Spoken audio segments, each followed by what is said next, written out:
ಅಹೋರಾತ್ರಿ ಅನಿರ್ದಿಷ್ಟ ಮುಷ್ಕರವನ್ನು ನಾವು ಆರಂಭಿಸಿದ್ದೇವೆ.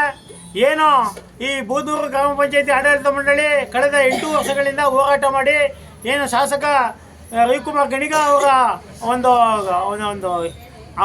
ಊರಿನ ಒಂದು ಅಭಯ ಹಸ್ತದಿಂದ ಇವತ್ತು ನಾವು ಬಡಾವಣೆ ನಿರ್ಮಾಣ ಆಗ್ತಾ ಇದೆ. ಅದಕ್ಕೆ ಏನು ನಾವೆಲ್ಲ ನಿವೇಶನ ರೈತರು ಅಭಿಮಾನದಿಂದ ಅವ್ರ ಹೆಸರು ಇಡಿ ಅಂತ ಹೇಳಿದ್ರೆ ಅವರ ಹೆಸರನ್ನು ಇಡೋದಿಲ್ಲ ಅಂತೇಳಿ ತಲಾಟೆಗಳನ್ನು ಮಾಡ್ಕೊಂಡು ಅಲ್ಲಿ ಗ್ರಾಮದ ಒಬ್ಬ ಖಾಸಗಿ ದಾನಿಯವರ ಹೆಸರನ್ನು ಮುಂದಿಟ್ಟುಕೊಂಡು ರಾಜಕೀಯ ಮಾಡ್ತಾ ಇದ್ದಾರೆ. ಅದರ ವಿರುದ್ಧ ನಾವು ಹೋರಾಟ ಮಾಡ್ತಾ ಇದ್ದೀವಿ.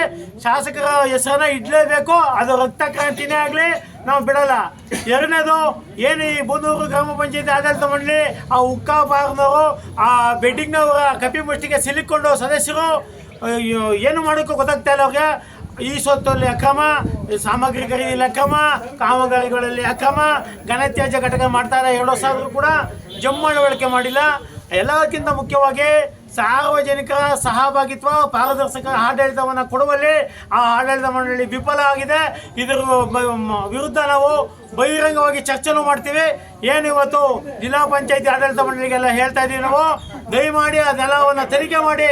ಏನು ಆಮೇಲೆ ಸರ್ಕಾರಿ ಭೂಮಿಯನ್ನು ಕಬಳಿಕೆ ಮಾಡಿದ್ದಾಳೆ ಗ್ರಾಮ ಪಂಚಾಯತಿ ಅಧ್ಯಕ್ಷನೇ, ಅದ್ರ ವಿರುದ್ಧ 10 ಬಾರಿ ಗಮನ ಕೊಟ್ಟರು ಕೂಡ ಯಾವುದೇ ರೀತಿಯಾದ ಕ್ರಮ ಆಗ್ತಾ ಇಲ್ಲ. ಹಂಗಂದ್ರೆ ಏನರ್ಥ? ಜಿಲ್ಲಾ ಪಂಚಾಯತಿ, ತಾಲೂಕ್ ಪಂಚಾಯತಿ ಅಂತ ಮೇಲಧಿಕಾರಿಗಳು ಕೂಡ ಆ ಸದರಿ ಆಡಳಿತ ಮಂಡಳಿ ಅಧಿಕಾರಿಗಳ ಜೊತೆ ಶಾಮೀಲಾಗಿದ್ದಾರೆ ಅಂತ ನಾವು ಆರೋಪಿಸ್ತಾ ಇದ್ದೀವಿ. ಈ ನಮಗೆ ನ್ಯಾಯ ಸಿಗೋವರೆಗೂ ಕೂಡ ಈ ಅಹೋರಾತ್ರಿ ಧರಣಿಯನ್ನು ಹಿಂತೆಗೆಯಲ್ಲ ಅಂತೇಳಿ ಈ ಮೂಲಕ ಎಚ್ಚರಿಕೆ ನೀಡ್ತಾ ಇದ್ದೀವಿ.